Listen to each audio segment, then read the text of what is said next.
저는 음성노인복지센터 주간보 팀장으로 있는 조춘배입니다. 나이는 한국 나이로 62세. 그리고 고향은 충남 예산이고요. 저희 어린 시절은 충남 예산 예담저수지 근처에서 태어났는데요. 저 태어날 당시에 거의 뭐라고 할까요? 피임이 안 되고 그냥 자연스럽게 나다 보니 저도 원치 않는 우리 가정이 6남매인데 제가 막내로 원치 않게 태어났거든요. 그렇지만 이제 유아 쪽에는 그냥 평범하게 학교 다니고 특별한 건 없었던 것 같아요. 예산에서 고등학교까지 지내고 이제 그 이후에 서울로 올라왔어요. 집안이 별로 안 좋아서 대학교 가는 거를 원치 않으셔서 부모님이 성적은 그다지 안 좋지 않았는데 그냥 스스로 같이 부모님의 뜻을 생각하고 서울로 올라와서 그 당시 기술을 배워야 돈을 번다 해서 지금은 없어진 청타라는 게 있어요. 청타를 배웠어요. 그 을지로에 가서 근무를 좀 했습니다. 그러다가 야간으로 신학교를 갔어요.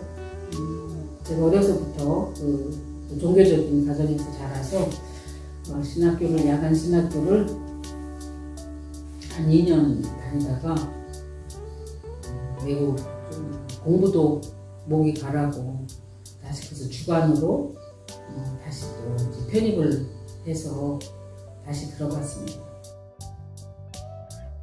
남한산동에 있는 영락여자신학교라고 하는 많은 사람들이 아는 한경직 목사님이 세운 그 신학교에 가서 마침 수도원 같은 그런 생활을 했습니다.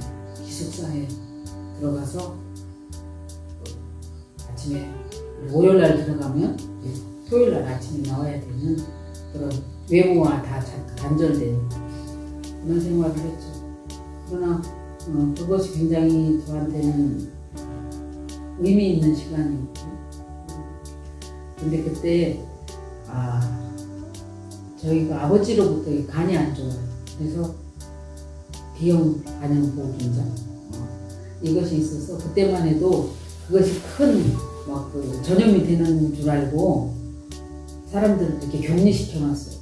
그래서 기숙사에서도 저는 생활을 못하고 별채에서 혼자 떨어져서 굉장히 처참한 그런 신학교 생활을 좀 견뎠어요. 그때 이제 저에게 많은 우정을 베풀어준 친구를 지금까지도 이제 잊지 못하죠. 왜냐면 남들이 빨래하는 데 가서 저는 제 밥 그릇을 닦아야 되고 밥도 따로 먹게 하고 이런 어떤 지금도 그래서 많은 사람들이 무슨 질병이 있다 그러면 금방 멀리 하잖아요. 이런 것을 경험을 아주 똑똑히 했어요. 그때 극작가로 유명한 오혜령 씨라고 옛날 어른들은 아는 오혜령 씨하고 편지를 하면서 위로를 많이 받았댔어요. 그분은 하루에 한 번 정도 혈압이 쭉 한 3시간 정도 영으로 떨어졌다가 지금 죽었다가 다시 살아나는 그런 희한한 질병을 갖고 있는 분이어서 그분에 비하면 아무것도 아닌 그런 위로를 받았던 게 지금 감사하죠. 그러고서 나와서 교회 생활을 1993년부터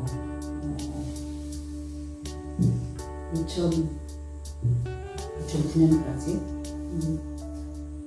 사역을 하다가 제가 이제 교회 생활에 조금 더 이상 할 게 없다라는 생각이 들었고요.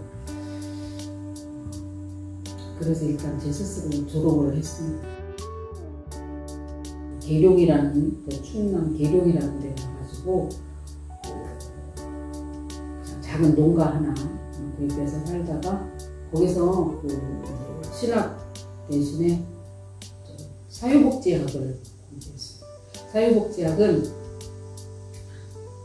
모건대 사회복지학과를 주관으로 제가 이제 들어가가지고 1학년부터 공부를 했댔습니다. 왜냐면 일반 대학에 대한 어떻게 공부를 시키고 그럴까 몹시 궁금해서 그래서 1학년부터 철저하게 한번 그냥 경험을 해보고 싶다 하고 들어갔습니다. 들어갔는데 제 딸하고 비슷한 나이죠. 딸보다도 나이가 더 작은 애들이 왔더라고요. 그렇지만 어쨌든 열심히 재밌게 성실히 공부를 하다 보니까 거의 다 장학금을 가지고 공부를 할 수 있었습니다. 그래서 젊은 애들은 열심히 공부를 잘 안 하잖아요. 대학교 들어오면. 그런데 이제 저 같은 경우는 늦각이고 놀러 다닐 일도 없고 이러니까 그냥 열심히 하다 보니까 그렇게 늘 1등을 안 놓치고 이렇게 계속 하다 보니 아이들한테 미안한 것도 좀 있고 그런 추억이 있습니다. 그러다가 이제 이제 사회복지 쪽에 오게 됐고요. 교회에서 많이 이제 노인경로대학이나 이런 것을 했기 때문에 이곳에 와서 어르신들을 대하는 거는 별로 새로운 직업 같지도 않고요. 늘 하던 것을 또 계속하고 그런 것 같습니다. 결혼했고요. 남편은 따로 직장관계상 인천에 있고 아이도 또 요즘은 지들이 있는 곳에 있고 싶어 하잖아요. 서울에 또 그렇게 해서 가끔 그냥 모이고 그렇게 지내고 있습니다. 딸 하나.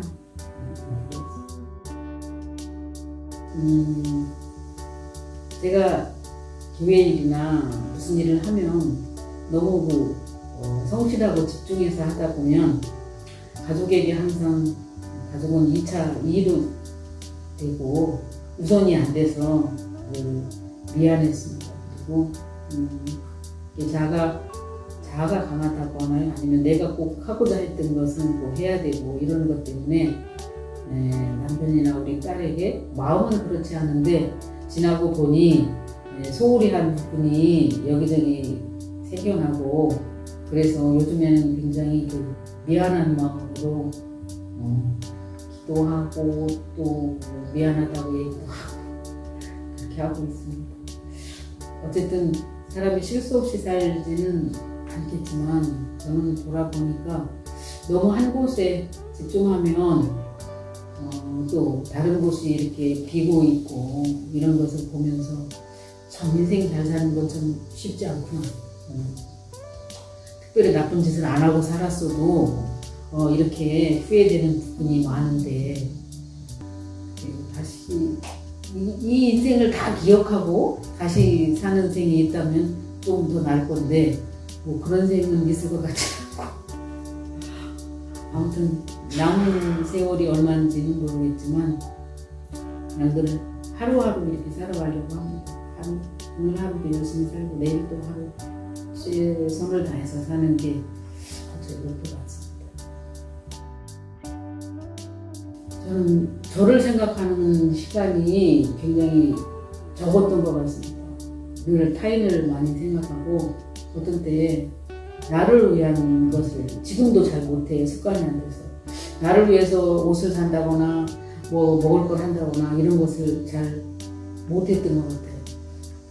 좀 낮은 사람, 긍휼히 여겨야 될 사람한테는 자동으로 이렇게 가는데 나를 위해서 지금도 영양제 하나를 사려면 며칠을 막 고민을 하고 이걸 써야 하는데 집에 있는 강아지가 아니 우리 고양이가 아파서 수술해야 된다 그러면 뭐 몇백만 원 그냥 겁 없이 예, 쓰면서 저를 위한 건 아직도 못한 것 같아서 저한테 많이 미안해서 가끔씩은 좀 반성하고